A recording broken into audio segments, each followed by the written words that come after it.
Hello and welcome to an Introduction to Web3 for Educators, Part 1. This is the first part in a three-part series that's dedicated to helping you better understand the future of the web, Web3, and some of the technologies that are leading the growth in this particular industry. More importantly, we're going to learn about not just the technologies and the principles that are guiding. Hello and welcome to an Introduction to Web3 for Educators, Part 1. This is the first part in a three-part series that's dedicated to helping you better understand what is Web3, as well as what are the potential implications for the future of teaching and learning. I'm your host, Dr. Mike Peck, and I'll be joining you along this three-part series journey. I'm a Director of Technology in a public school district in Pennsylvania, and I'm also co-founder of Ed3 DAO, which is a nonprofit organization dedicated to helping onboard educators into Web3. You can find out more about our community both on Twitter and LinkedIn at Ed3DAO. There you'll find out about our community happenings, the events that we're holding, the educational opportunities, as well as free resources that you're able to gather on Web3 and other innovative technologies like AI. You can find me and connect with me directly at EdTechPeck on Twitter, also on LinkedIn as well. In this particular part of the series, we're going to start with the foundations of Web3. We're going to be looking at what is Web3, so we'll actually be tracking the history of the web and how it's evolved from the early days of Web 1 to the current era, which we've been in for a little while, which is Web 2. And what is Web 3? What does that look like for the future of the web, and how might that impact education? We're going to look at some of the key principles and technologies that are undergirding this particular movement, Web3. And we're also going to look at the current Web3 landscape, look at some of the current applications, as well as some of the potential applications in the area of education. One of the key questions that I like to lead with in this webinar series is going to be the idea that we really want to cut through the noise. What is it that I need to know about Web3? As educators, we have plenty on our plates. We have lots of responsibilities, lots of stakeholder needs we need to meet. And so understanding really the core of this movement is going to be a focus of this webinar series. In this particular part of the series, we're going to be looking at some of the more historical, philosophical, theoretical basis for this new movement of Web3. But we will be looking at other ways throughout the rest of the series on how we can connect this directly into our classrooms and our schools. This video is really helpful, and I like playing this video in a lot of the talks that I give. It's really funny, actually, looking back on it. This is a clip from the Today Show in 1994, so I'll play just a few moments of it before highlighting some key areas. Back in 56 pass, I wasn't prepared to translate that as I was doing that little tease. Oh, that's that little right. mark with the A and then the ring around it. At? See, that's what I said. Mm-hmm. Kay said she thought it was about. Yeah. Oh. But I'd never heard it. Around I'd never heard it about. said. I'd always Okay. seen the mark, but never heard it Yeah. said. And then it sounded stupid when I said it. Violence at NBC. Yeah, I heard the around or about in the lunchroom. See, there it is. Violence at NBC. GE.com. I mean, Well, Allison should know. what do you is say to that, internet Allison? anyway? So just to highlight a few areas there, what is the internet anyway? This is an internet address debating what the @ symbol is. This was less than 30 years ago. And so what's important to note is that a few things. One, we've come a long way from the early days of not knowing what the internet is to today, where the internet has infiltrated just about all of our lives in some way or another, to the mass understanding of this as a digital literacy. Using the internet is really a key to much of the way that we live, work, and play. And so that's only 30 years. And so we've come quite a long way in those 30 years. But we started in very humble beginnings with just this debate around what the internet even is.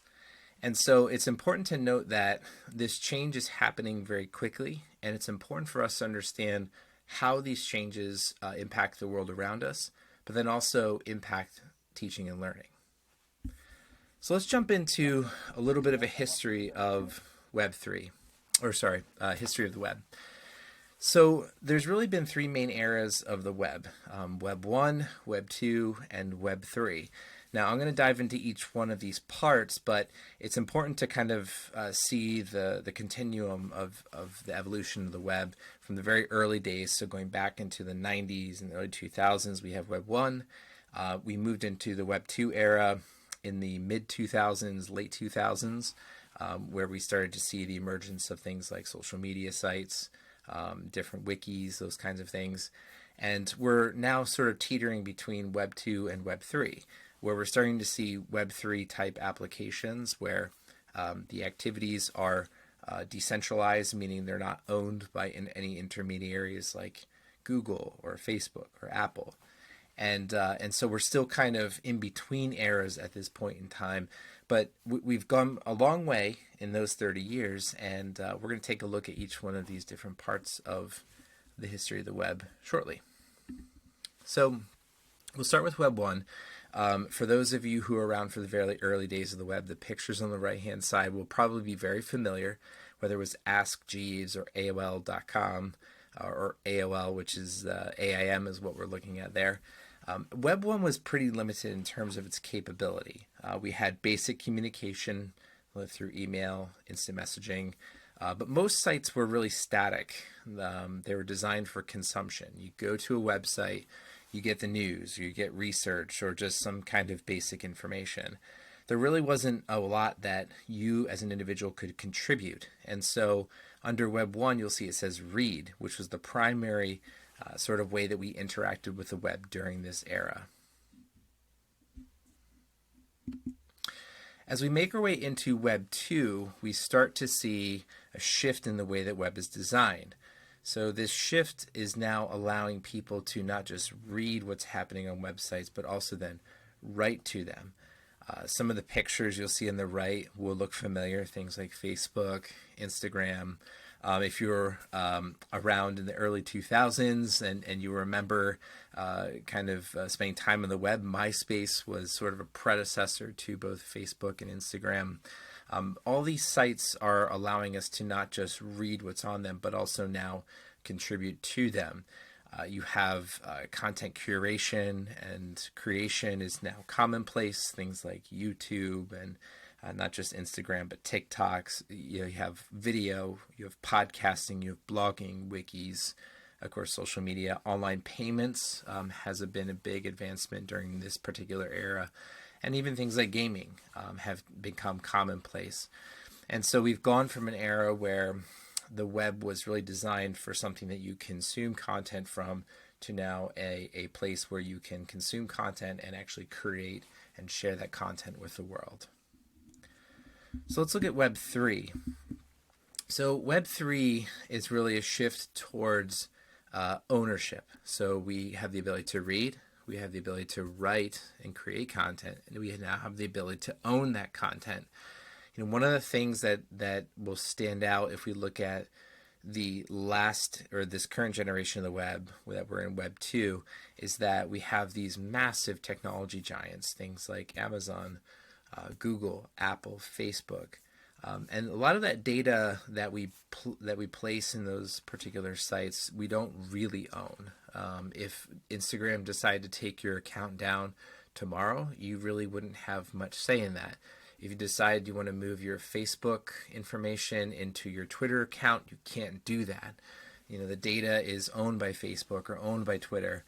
And so there isn't much way for us to actually own our footprint on the web. The next generation of the web, Web 3, promises to sort of decentralize that ownership, meaning that there's no more intermediaries. This is done through different technologies like blockchain, digital currencies, something called NFTs or non-fungible tokens. Digital organizations are now becoming more popular, and also tools like the metaverse are becoming more accessible as well. This next generation of the web promises to remove sort of the stronghold of these large technology giants and bring power back to the individual through the use of these new technologies. So as we think about this transition from Web 1 to Web 3, we see sort of this like Web 1, which was very much like decentralized, and you couldn't really do much to contribute to the web. You were able to kind of move around and read and consume content. We couldn't really add to it. In Web 2, we got the ability to add content and consume content, but a lot of that was being owned by intermediaries. Now in Web 3, we're having the opportunity to create, read content, but also now own that content, which is a key difference here. Now, the technologies are important, and I mentioned some of them in the last slide, but what's also really, really important is the principles that are guiding this space. If we think about technology in our schools, a Chromebook or a laptop or an iPad is only as good as sort of the philosophy that the teacher in the classroom has in terms of their teaching. If they choose to use it like a digital notebook, then it won't be very innovative. However, if some of the principles and the values and the philosophies that undergird their teaching strategy really focus on using it for innovative purposes and exploration and creation, then the iPad becomes a much more powerful tool. The same is true here. These technologies, if they're being used in such a way where the principles don't really line up with the capabilities, then the technology doesn't really matter so much. But what is important is that Web3 doesn't just have new technologies that are allowing us to decentralize or distribute ownership of the web, but there's principles that are guiding it that are really important too, including decentralization. So one of the key principles of this particular movement is that there are no intermediaries that are stopping people from, interacting with or exchanging information on these networks. By removing intermediaries, you kind of break down the barriers to be able to connect and network with others across the globe. One of the other key principles is that it's designed to be very portable and interoperable. And what I mean by that is that data is meant to be able to move freely amongst this network and this ecosystem. So the example I gave earlier was that if I wanted to take all of my posts from Facebook and move them onto Twitter, I can't do that. I can't remove that data. That data is not interoperable. And so what's really important about this technology is that it gives us the capability to be able to own that data and move it freely from place to place. It's permissionless, meaning that I don't need permission to use these tools. A lot of times when you go to a website, you'll see, oh, you have to sign in with your email account. Oh, you have to log in with your Google account. These are tools that are very convenient to use. However, it's sort of like the barrier to entry. You must have this particular account, or you must sign up for this account to be able to gain access. And what's really annoying about that is, all of us have that email account where we have, hundreds of emails, subscription lists, because we've signed up for different platforms and used it once and never gone back. But now we're on some newsletter list, and so you get swamped with all these like junk emails. One of the things that's really important is that in Web3, your access into different platforms is not barricaded by some email or by using a Google login. In some cases, you can use those tools if you want to, but you're not required to. The nice thing about Web3 technologies is that they're permissionless and that I can go use any kind of platform I want to at any time I want to, regardless of where I'm at in the globe. And the last thing that I want to talk about is accessibility. The platforms are being designed to allow anybody to join and use these tools from anywhere, at any time, anywhere in the globe. And so we're really creating these rails, this infrastructure that's allowing people to connect pretty freely across the globe at any time. And so while there are other philosophies and there are other values that are sort of undergirding this system, these particular philosophies or values or principles are really guiding the development of the space. So if we think about Web3, there's a few key takeaways from both the technologies and the principles that I want to highlight here. These are really systems that are being designed for agency. They're being designed to return ownership of the web back to individuals. It's really a fundamental shift in the way that the web is designed. No longer are things put behind, the walls of a Google account or a Facebook account or an Instagram account. They're becoming more open and accessible. We're removing the power of intermediaries by providing tools that are allowing people to engage with each other directly. So it's more peer-to-peer than related to the major platforms that we have to use to sign up for things. And one of the other things, as I mentioned before, is that you can own your own data. And that's really, really important about this technology. No longer does my data belong to Google or to Facebook. My data belongs to me, and I can choose what platforms I give that data to. So not only are there 3 key principles that we talked about, but there's also some key developments in technology. 3 that I'm going to highlight here are blockchain, NFTs, and the metaverse. So first, what is blockchain? Well, if we look at this quick video clip, we'll get a sense of what blockchain is and how it can be used to manage data. Blockchain is like the early days of the internet, experimenting now to revolutionize how the world works later. Blockchain is a type of distributed ledger for maintaining a permanent and tamper-proof record of transactions. It's most commonly associated with Bitcoin, a popular cryptocurrency that uses blockchain technology for data storage, validation, and security. A blockchain functions as a decentralized database managed by computers in a peer-to-peer network. Each computer in the network has its own copy of the ledger, which prevents a single point of failure, and each copy is updated and validated simultaneously. While its popularity came from the hype around cryptocurrency, experts say blockchain could revolutionize how enterprises operate. Read more about how organizations can prepare for the blockchain future in the link above or in the description below. The term blockchain comes from the way data is packaged and stored. When a transaction is initiated, for instance when exchanging currency, the data is packaged into a block with other pending transactions made in that same time frame. The block's timestamp helps create its hash, or unique string of numbers and letters. The computers in the network have to verify the transactions by solving the hash, and then the block is added to the blockchain.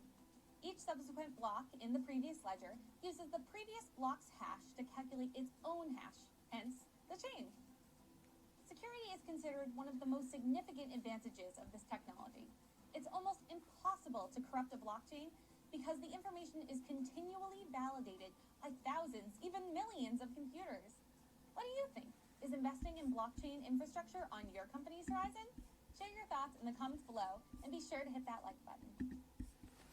So just to highlight a couple of things, what she shared was blockchain is basically a system of storing data, which is super secure and it's controlled by a network of computers. So as opposed to systems where we see like Google or Facebook or Amazon where they have massive databases that are controlled by those companies, this network and all the data that's stored in it are controlled by a peer network, which means that no one person owns all of that data.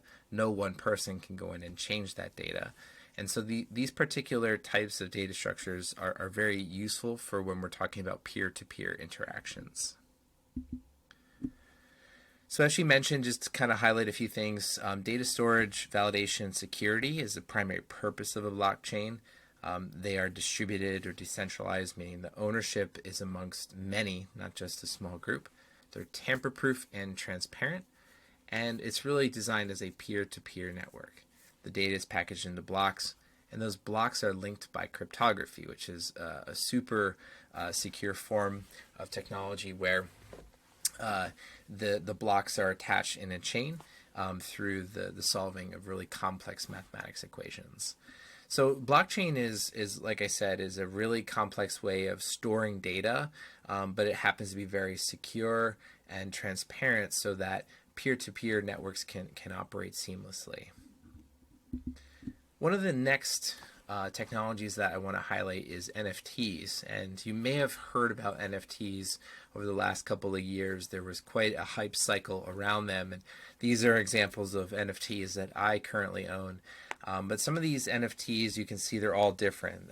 Some are just text, some are pictures, and some are even totally different. The one on the right that you see there is an example of my ENS domain, which is a domain I purchased myself. And so NFTs can really contain all sorts of different types of data. What makes them really interesting is that they all contain in them metadata. So for example, on the left, you can see my picture, which was on the first slide there. And my particular picture has all these unique characteristics. Now, that metadata is stored in this NFT. So the NFT is not just a picture. It actually has real data behind it. So if you start thinking about the possible use cases for these types of technologies, you may be getting an idea of how this might fit into other areas outside of education, but within education, certainly as something like credentials.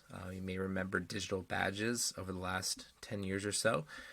These technologies could be very useful in that type of area.